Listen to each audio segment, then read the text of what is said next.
Good. So what's new? Give me the rundown. It's been like a month and a half. You're in the executive office suites of the Deck King, and I can only validate that by saying that the license plate will be here in hopefully 10 days. So it's official. I can roll around town and pump my chest and show off the Deck King plate for the East Tennessee market. I like Although it. in Tennessee, when you request vanity plates, you've got to put in 3 options. So Deck King wouldn't fit. So it's spelled a little unique. Secondary option was Deck Drip. Mm, And then the third one was Deck Hefe. that'd be dope. Deck Boss, Deck Hefe. Yeah. Yeah. But Yeah. so now we're working on the truck wrap to match that in some way.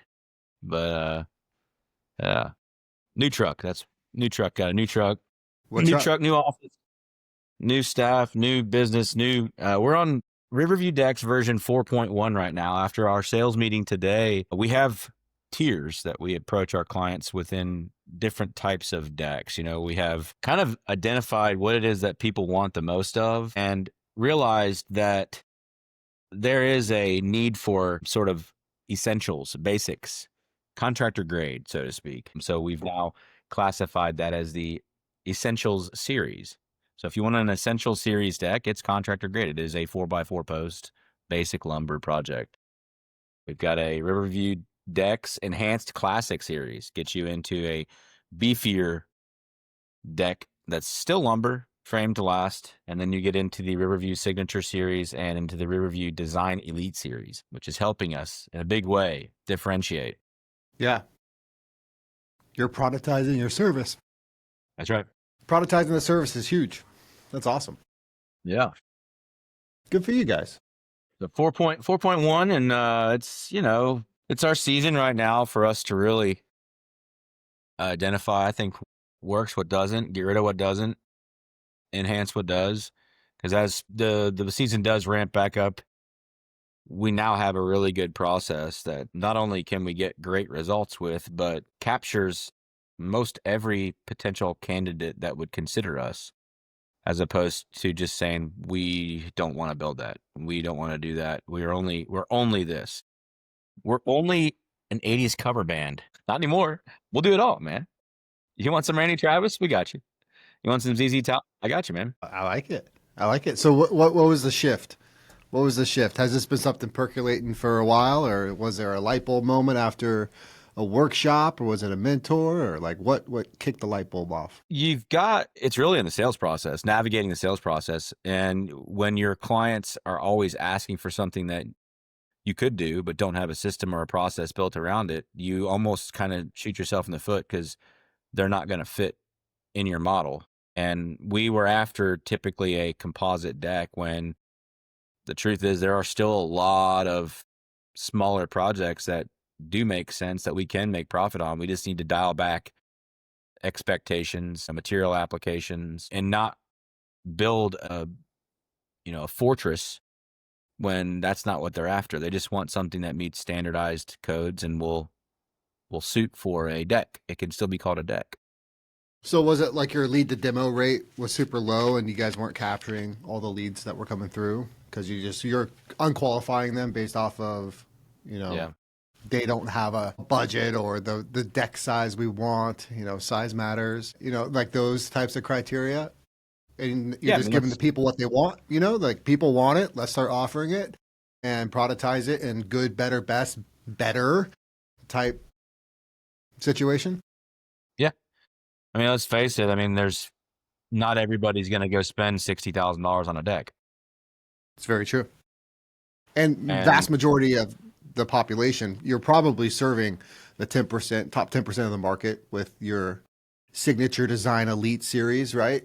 To where 80% of the market needs the essentials, like they have money for the essentials. And it's smart. And they definitely don't want a handyman anymore. They've been down that road and they know that doesn't get them the result they want. So, but they're not going to put composites and they're not trying to design build it. They just want a standard replacement for what's there.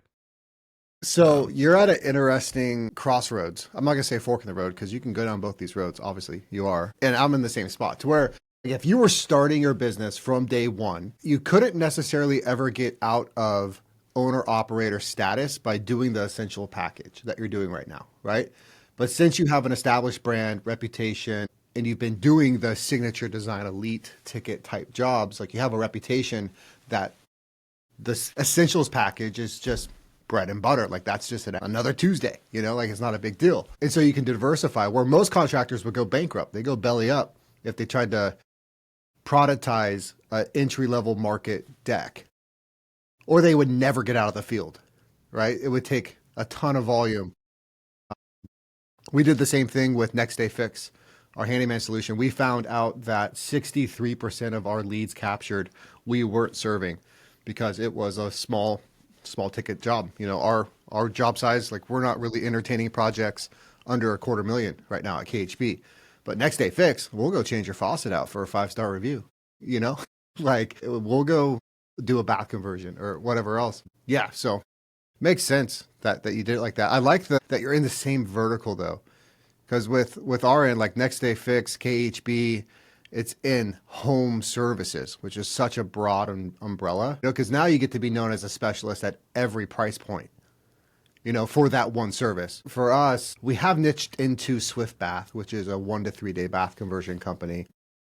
And then Hometown Stone, which also does the custom solution. So we kind of good, better, best our bathroom deliverables. But for the handyman one, dude, we'll get a call for fixing a fence.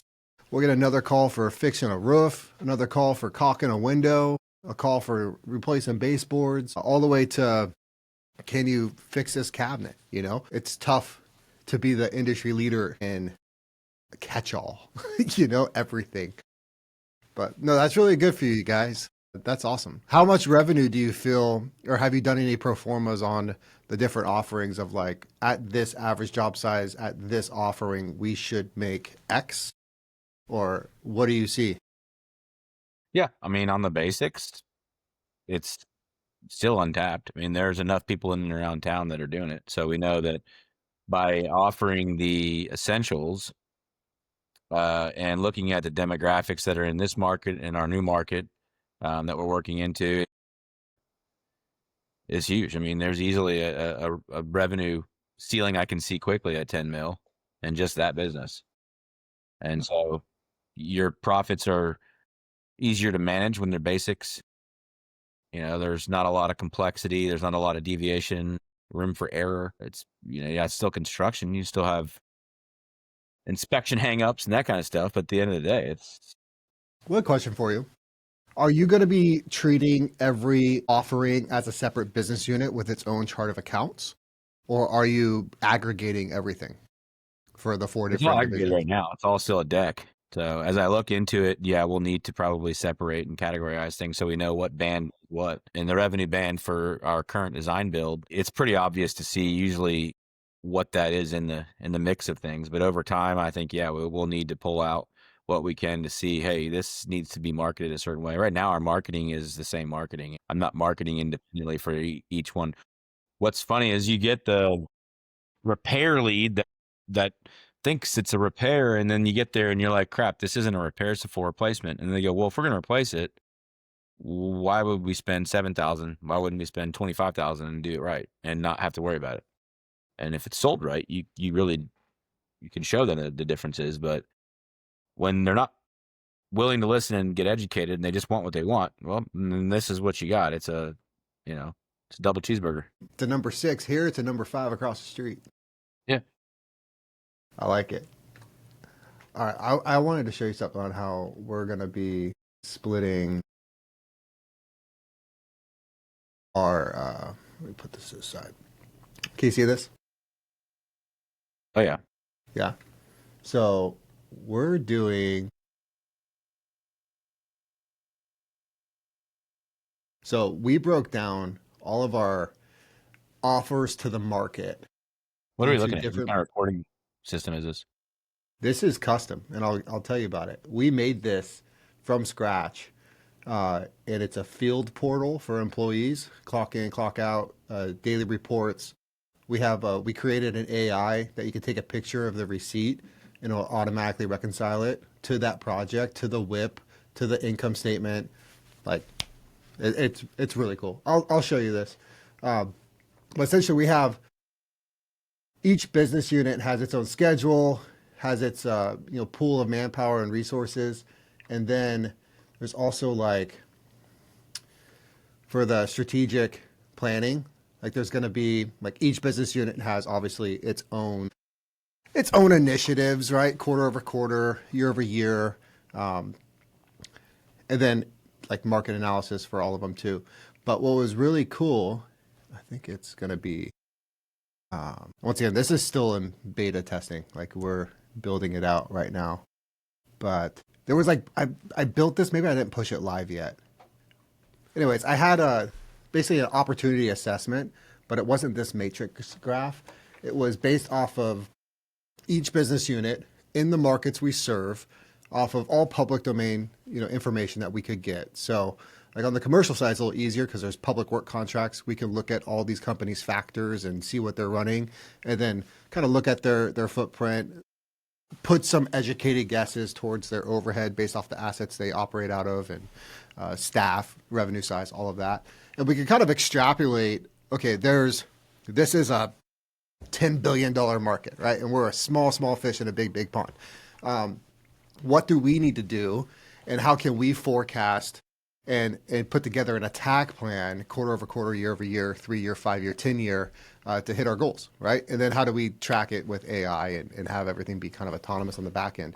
And to do that, that's when you brought up the different products that you're offering the market in the same vertical though of decks, that made me think of like, okay, KHB, commercial versus residential versus Swift Bath versus done painting versus next day fix, right? Those are all under the KHB umbrella.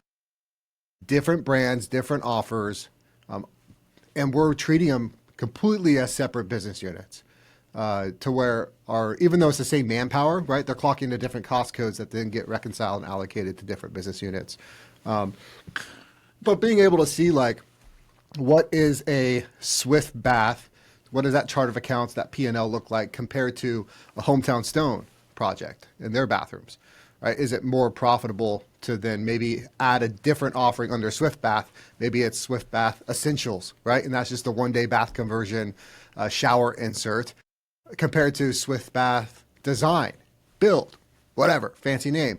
And maybe that's the Hometown Stone bathrooms are going there because it's more profitable under that organizational chart for whatever reason, hypothetical.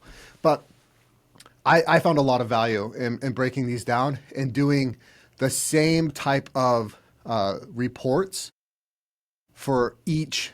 So like every single project having the reports under that specific business unit, and then being able to flag like on my little command center, having just a health score, like green, yellow, red type situation, just a stoplight of each business unit. Like where are they at? What needs attention? And then up here being like, hey, our DLL dropped on 3 projects. They're over labor budget. Like I'm going to dive into Swift Bath this week, right? Kind of the Elon Musk approach. What's the one big problem this week? I'm going to go in there and fix that problem or facilitate the solution to that problem. And then I'm going to step back out, right? And then I'm going to look, done painting. There's 2 jobs delayed. I'm going to run into done painting. What's going on? Can I fix it? Can I facilitate it? I'm going to hop back out. And this is all based off of through marketing. So marketing campaigns all the way to sales. So it's going to be, NSLI, lead to demo rate, success rate, average job size, dollars per lead, essentially. And then from there to operations, like all their daily reports, baseline schedules, gross profit velocities, estimated versus actual, kind of a net promoter score that we're building in this too, with weekly surveys to our clients. And then to financials, right, which update live based off of the reports from operations, because our project managers are essentially little mini project accountants for their jobs.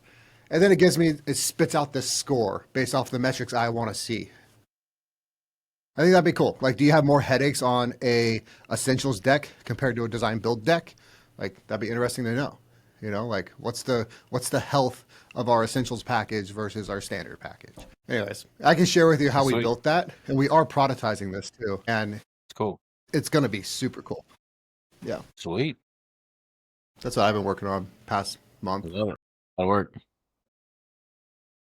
Good information for good reporting for good decisions, right? I mean, you got to have it.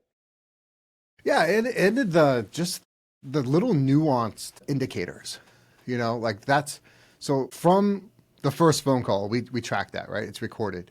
Now that transcript is going to be logged, right? So that person's obviously phone number, name, the scope of work they're looking at, our CSR's script, like adherence. So kind of like a RILA or a CIRO type thing. Like, did they follow our script? Did they follow our process? That type of thing. And that's all great for training. But what's even more important in my eyes is the data it's collecting over the next 1, 3, 5 years in our market. Because we're going to be able to record, Betty in San Ramon, understand exactly what she needs, but then through our whole process, everything being recorded, we're going to build that demographic of we want more Bettys, right? So like, how do we target more Bettys? And we have 6 months of conversations and data points on Betty, the car she drives, where she works, her house demographic, her religious beliefs, where she goes, what hobbies she has, like all those things are logged. And that's really going to help us on the marketing front. Kind of like you said, targeting who we need to target to give our offerings to the most highly outcome that it's going to sell. And that's what I'm excited for. Because the metrics are cool, but the long term, like no other contractor in our market's doing this.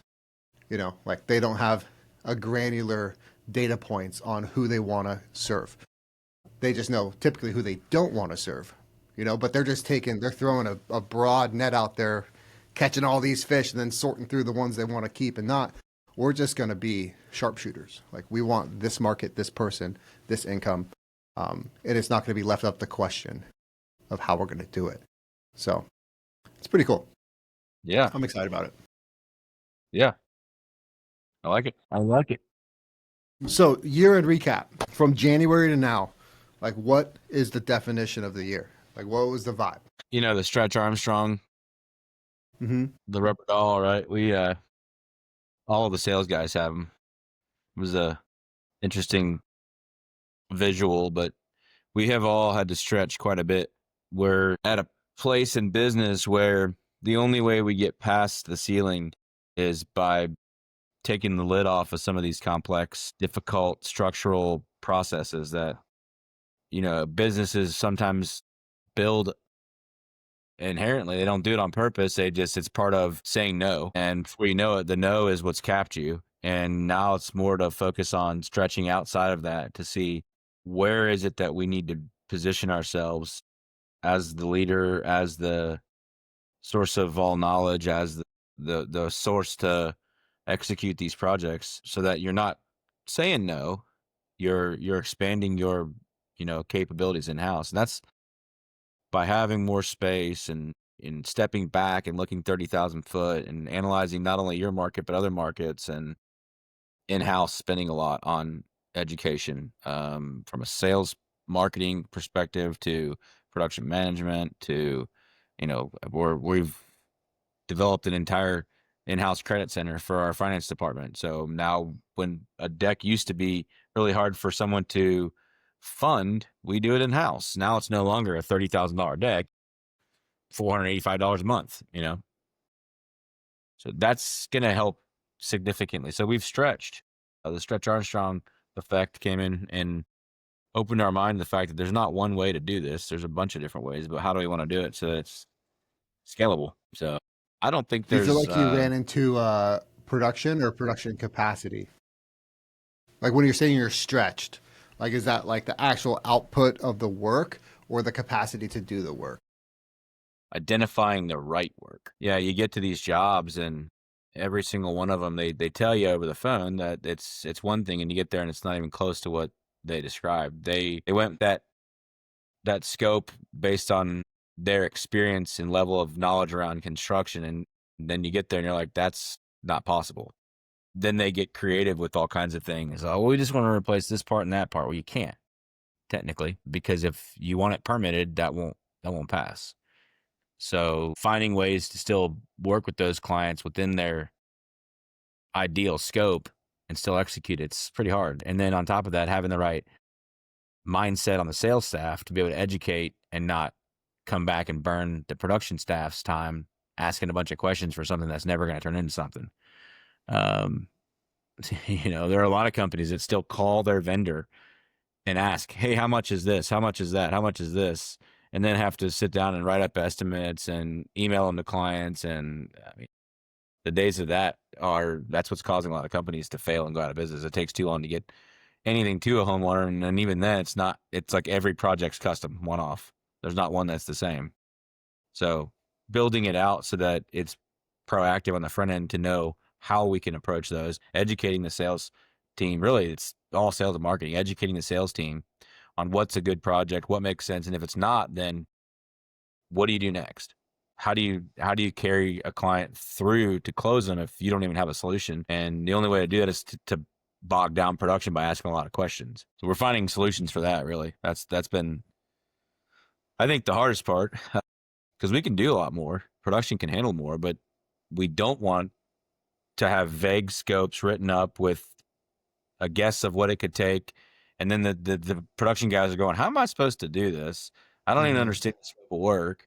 Even when you do pre-production meetings in-house and then you do one on site with a homeowner and you're still, what happens is we come back from that pre-production meeting, the production guys are going, dude, how did this get estimated? What estimator did they use? Because I can't make sense of this. And if I'm going to be paid to produce this at profit, I don't see that possible. Yeah. That was actually going to be a follow-up, is if you could sell $2 million more revenue on site, but the clarity was only 80% clear compared to, not selling that 2 million, but having 100% clarity, what would you do? Well, that's going to create a massive production problem. The 80% clarity?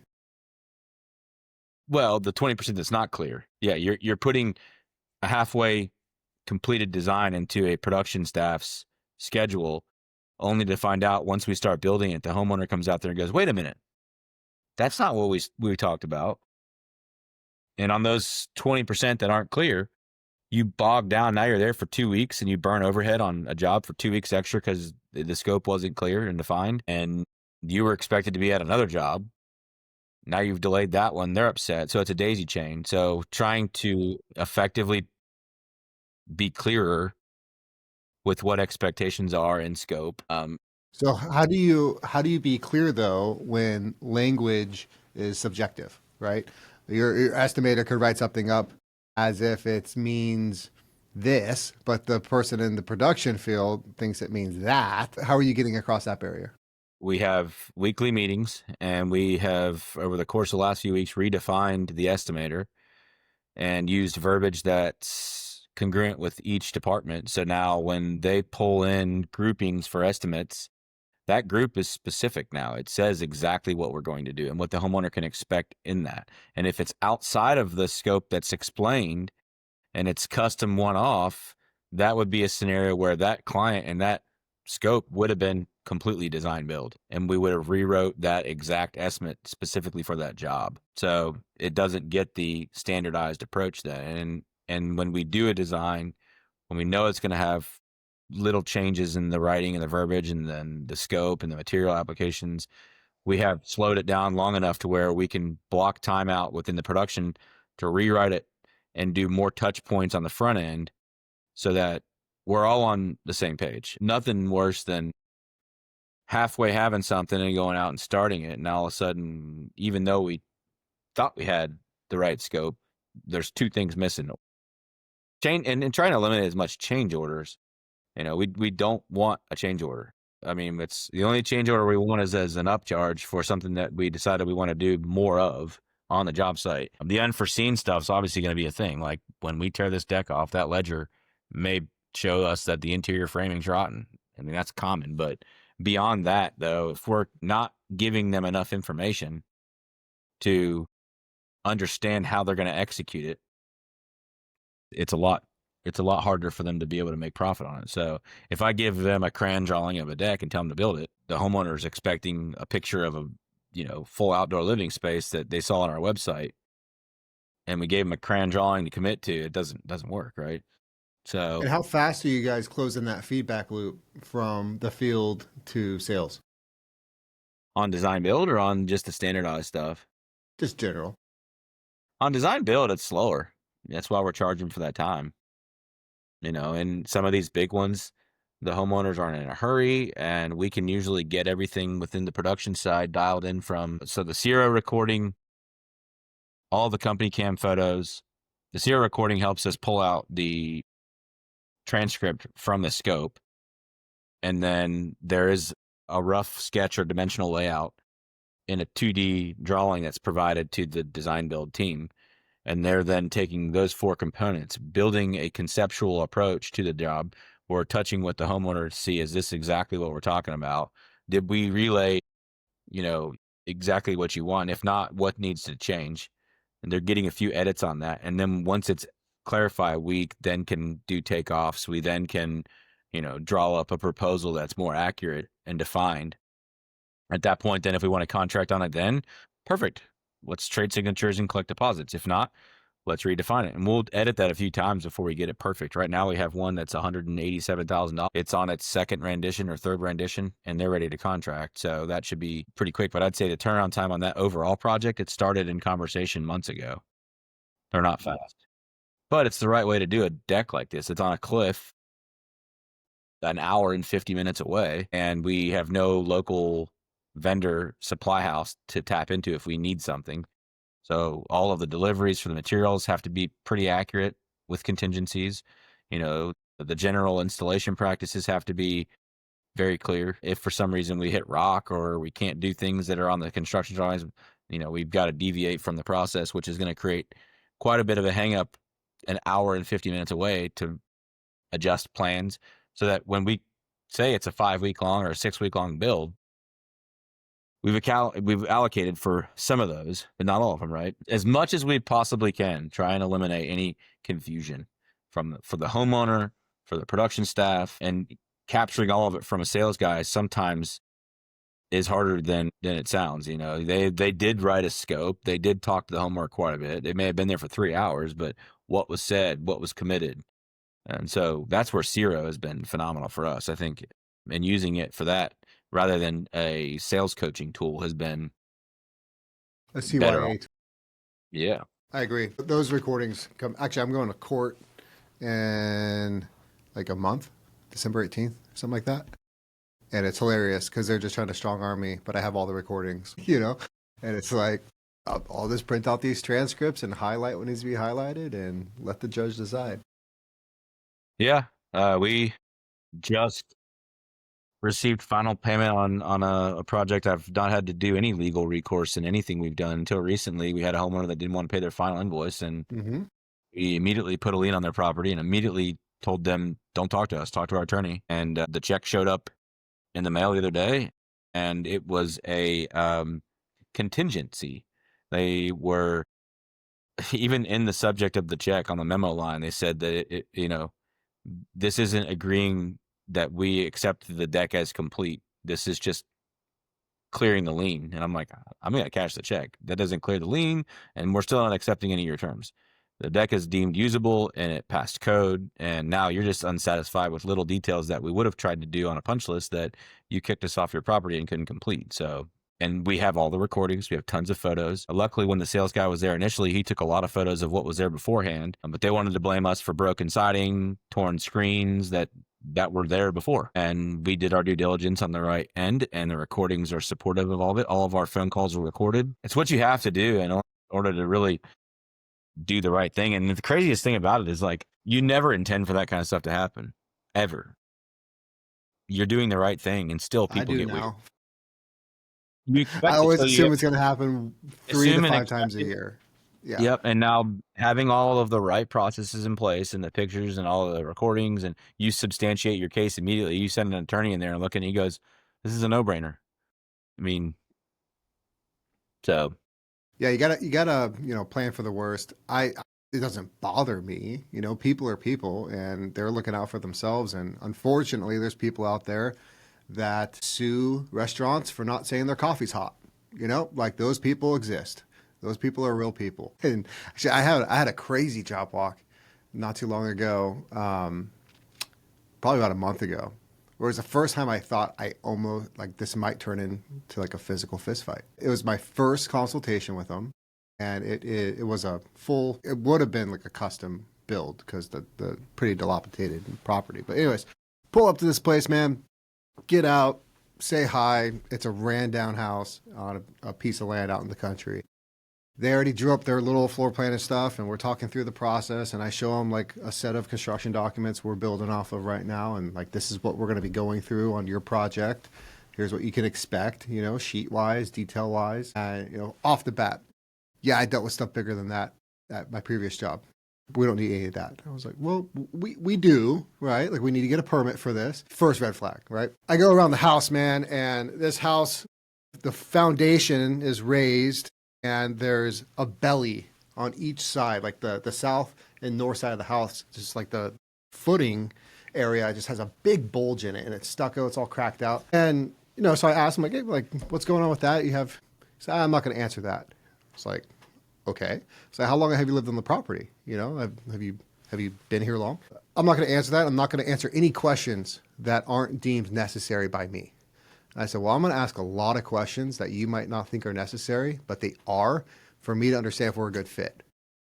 Right? And it just snowballs from there, dude, to where this guy is just pissed. And we dodged a bullet, right? I said, this isn't going to work out, right? I left. And he's bitching and moaning the whole way that I'm, you know, walking to my truck and saying I don't appreciate veterans and all this stuff. And just, you know, those are the people that sue you, you know, at the end for the drop of paint that fell off of the trim onto the floor that you could easily clean up, and they sue you for workmanship, you know, or something stupid. The one suit we got into, it was over exterior siding, where we wrote, similar to like what you're saying, design build projects it's a heavy lift to get those across the line. There's a lot of money involved, but with a lot of money, typically there's a lot of selections, a lot of detail or variables to site conditions and construction methods that are going to increase the cost. Higher costs, I think, equal risk. You know, this project, man, we wrote 4 proposals ranging from like 1.4 million to 700,000. All have different concessions to get to that 700,000.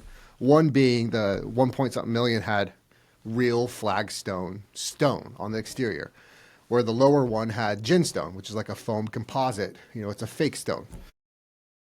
Her lawsuit, she sends me a demand letter for $150,000. And I was like, no, bite me. Like, not paying that over the exterior stone, which we replaced at our cost once because she didn't like the screws. Because it's not adhered with mortar or anything. It's literally adhesive and face screws, and then it's color match caulking over the top of it, and then like screw caps, you know? It's fake stone.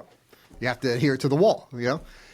Anyways, so demand letter, $150K. I was like, nope, here's my attorney. Have fun. They talk. I get a summons for small claims court, which is a $12,500 max. And I literally just laughed out loud. You know, I was like, this is such a joke. It's not going anywhere. Like, I have a meeting on site with us taking pictures of the different, you know, colors of the stone, a recording of her confirming the stone SKU spec, website number, you know, on the proposals and on emails. Just like, what are we doing here? I almost feel like you should be able to like sue back for frivolous claims, you know, for our time and overhead that it's going to take me to drive an hour and a half to that court and sit there for probably the whole day just to show like 3 emails to get the thing thrown out. Like, I feel like we should be able to bill. Like, my full operational cost for a day is like $8,500. Like, I want to sue her for that. But yeah, lawsuits are dumb. And they don't, anytime lawyers get involved, man, no one ever wins. Nope. No one ever wins. At best. I'd say it's 40-40 because the lawyers, you know, the lawyers never lose, right? They're getting paid, whether it's from you or from the prevailing party, you know, they're getting paid. So yeah, lawyers are dumb. Yeah, lawyers here it's funny because I don't have time for this. Don't really care. It's not even that big of a deal. And the final payment, I was willing to just say, screw it. I don't care. In fact, actually, if you don't pay it, you're in breach of contract, so I don't have to uphold any of our warranties. So, bite me. And even like, there's some situations where I would rather, and I think people know this too, with companies, I'd rather stroke the $5,000-$10,000 check with a bulletproof, like, non-disparaging agreement and just like walk away. You know, like, it's not worth my time and attorney fees because they know I'm going to be spending 10-15 grand to go fight a $12,000, you know, max payment, right? And they know that, and that's the whole game. They want to just They want to get any cash they can. I'd almost just rather just stroke the check, sign your life away that you're never going to talk shit ever again, and you're not going to bother me, and move on, But sometimes out of principle, you got to fight. I got another guy. He didn't pay his final payment, and that final payment we had tied to a subcontractor as well, and we didn't pay the subcontractor because we didn't get paid. Subcontractor put a lien. I put a lien. We're both actively going against it. Ends up, now we're probably suing the subcontractor, and it just turns into a big mess, right? Because they breached a trade partner agreement with us and a bunch of other stuff. Anyways, he still won't pay his final payment. Like $800,000 job. He owed like 40-something thousand on the final. And it's like, what are we doing, dude? Because now the way we rewrote our contracts to where we get the damages are pretty substantial. We're accruing interest, time, resources, future resources that we could have spent on something else get allocated to those damages as well. And it just turns into a mess. And it's way more expensive than just paying the bill that you owe. Yeah. Silly. Well, what else you got, Nate? You're taking over the deck world. The deck king himself. Quality Remodeler 500 next week. Las Vegas, Nevada. Nice. Can be fun. Yeah, that'll be good. You going with the old crew? Old CLA crew? Myself and my general manager, and then, of course, there's a couple other people headed out that way too. So, yeah, it'd be a good chance to collab and network and talk to some of these other businesses that have not only surpassed the basics of business 101, but have crushed it in their industry. I'm always interested to see and hear from some of the top 50. The top 5 they really haven't done anything different. In some cases, it's usually just more of it. But the top 50, there's companies in there that have had to pivot and change and move and add and subtract. And of course, now with the changes with all of the AI involvement and hiring capacity, and there's so many different things to think through. But yeah, it should be good. I'm excited. That's good. I'm going. You and Lawan should have like a build in public competition. Because I would love to see with like your guys's, because I mean, I know you're competitive. I'm competitive. Every business owner to an extent is competitive. Everyone wants to fucking win, right? And the scoreboard, there's only so many scoreboards in business, the biggest one being the P&L. But I feel like you, and I know Lawan's obviously done great with his company as well. I feel like it would just be so cool to have like 2 different markets, open book financing, of like race to 25 million starts, 1/1/26, go.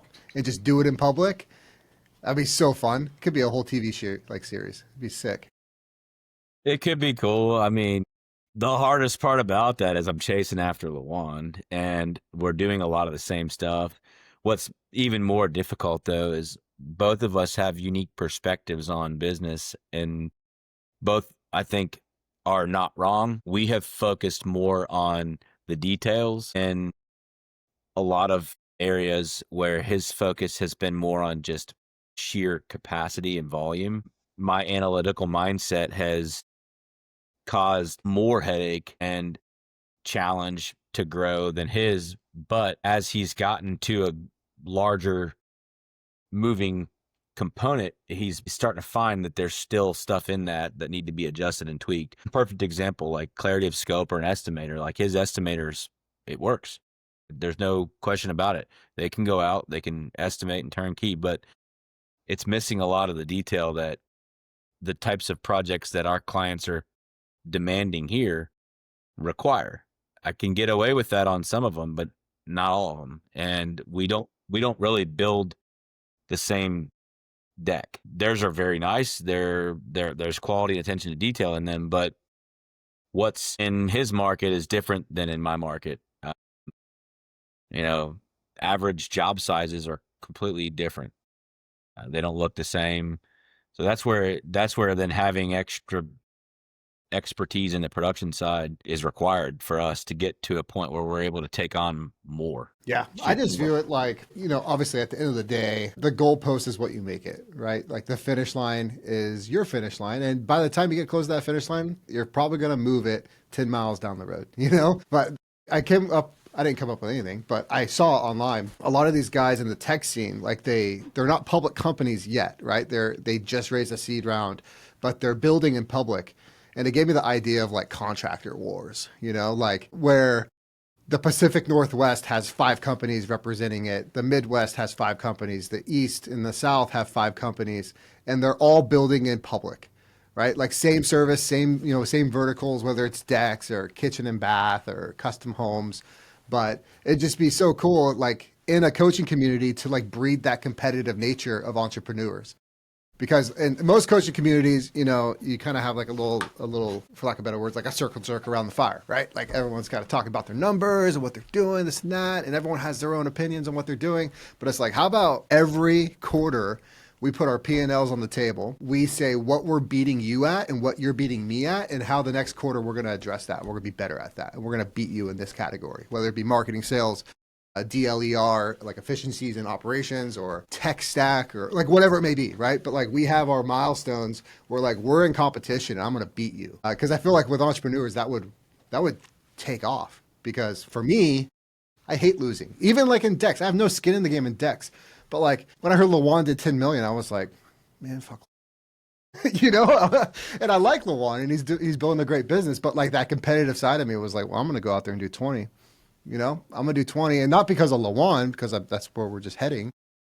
In a way, that competitive little jab, just like, yeah, okay, you got 10, you got 15. Well, I'm gonna go dark for 6 months and come back at 25. I think it'd be cool. The thing that's unique about a lot of the guys that do grow very fast, like Lawan, is that he could give a shit about anybody else. Doesn't care. Yeah. He's not doing it for an ego pride move. He has no ego. He's doing it because he just simply wants a unique lifestyle and to be able to provide in a massive way for his family and for his mission. Similar to mine. Yeah, I definitely like the idea of being able to compete at that level and have that large of a business, but the vehicle is different. The destination is different. The mission statement's different. The purpose is different. I'm trying to find out what's next for Nate. Let's build the deck business, but then what? What am I doing with an extremely successful deck business? And my passion is serving. My passion is being selfless. I like to have control of the future of where I can go. And by creating a successful business, I've got free time and money to be able to do things unique and give back in unique ways. So having flashy truck, flashy car opens the conversation to, we've talked about this, the version of me that was lost and didn't know what to be. And that type of person is in life usually at the ages of 14 to 20 in this day and age, and doesn't know what career path to choose and doesn't have solid mentorship. So I was going through some ideas. I was like, why don't I create a trade school? Why am I not creating an entrepreneurial trade school around construction businesses? Where do I find the kids that are like that? This past week at church, I got an invite to go to a foreign country and to prisons. Pretty cool. There's a pretty good chance that candidate I'm talking about is possibly stuck in life there, looking for hope in a different way. So yeah, I'm looking at that now, and this 2026 year for me is obviously a growth year for the business. We're definitely going to double. No hands down about it. It's already paced that way, and we know now with the right structure and process and people, we can do it. I mean, I don't really need to be there to do it. I can help, and I can be on the process board committee to make sure it's running right. But I'm going to have the time to be able to do more philanthropy in a sense to build out the next move for me, which, yeah, I mean, that's the passion. And I'm still hardcore praying about where it is, what it is, but could be a school. I don't know. That'd be cool. Yeah. Buy the domain now. I had a similar passion. We bought khbu.com for KHB University, doing the same thing. But we started off, this is probably 2 years ago, just speaking in high schools. Like I gave my story, my upbringing, poor, how construction gave opportunities, how it provides for my family, that, there is other options besides just getting 100K of debt and going to college. There's other ways out there, and success is different for everyone. But no, that's a huge thing. And yes, so, David shot me a text. He's like, the fantasy football of business, or like of construction businesses. Of course, the purpose and the mission, the business is a vehicle to achieve those milestones and those victories. They typically are rooted in selflessness. Like I agree on that 100%. But you have to make money first, right? Like all poor, good people, I'm not going to say don't have impact, because they do in their communities with their people, but it's at a small scale. Good people with a lot of money have a way bigger impact. And making a lot of money is not a bad thing. And it is competitive. I feel like there's a paradigm around people who aspire for, you could say worldly things too. The biblical debate there, basically nothing here is like really worth anything, right? And it's not ours. You don't own it. Yeah, we're stewards of it, right? Like you look at like Dave Ramsey, right? He's like, I'm just a steward of this 600 million. He's like, yeah, sure, I worked my ass off and I got it, but like it ain't mine. That was my best Dave Ramsey impersonation too, by the way. But very, very similar concept for my train of thought is like, this is all just, I'm not gonna say a simulation, but this is just a game, right? Like business is a game. Life is the game of sanctification, right? And the messed up part is you can get very, very close, but you're never gonna win the game of sanctification until you die. Right? And you're taken into the kingdom. So while you're here, like, let's go. Like, let's have some fire here. Let's fucking win. Let's go scorched earth, Get all the money you can. Give it away. Build all the charities you can. Facilitate the best good that you would hope the world to be, But unfortunately, earthly things gravitate to bad people as well, And bad people with a lot of money, I would say, have double the impact of good people with a lot of money. Well, they do, until people find out. Yeah. Yeah. Freaking George Soros. All right. I got to button up, though. I'm like 2 diet sodies in. I got to go to the bathroom and get back to building this little dashboard thing. Let's go. So, hey, but with this, do you want to be a beta tester? Let's go. Yeah? Okay. I'll send over the details to Chuck, and he'll hit you up. It's basically, it'll be just accepting some API connections, and all the AI will do everything else.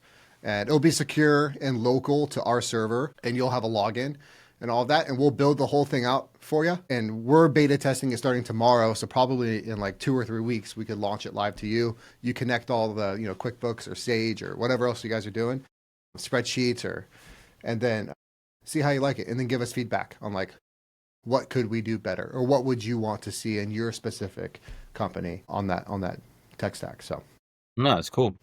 Yeah, it's gonna be dope. It's gonna be like everything had a baby. It's gonna be Company Cam, QuickBooks, Monday.com, Builder Trend, Otter, or like a Zero. Like it's pretty much everything in one full suite for construction companies. Super cool. Hi, dude. Well, it's good seeing you again. Good talking to you. Catching up. Yes, sir. We'll talk to you soon. I'll see you soon. See you, man. It's all part of the game.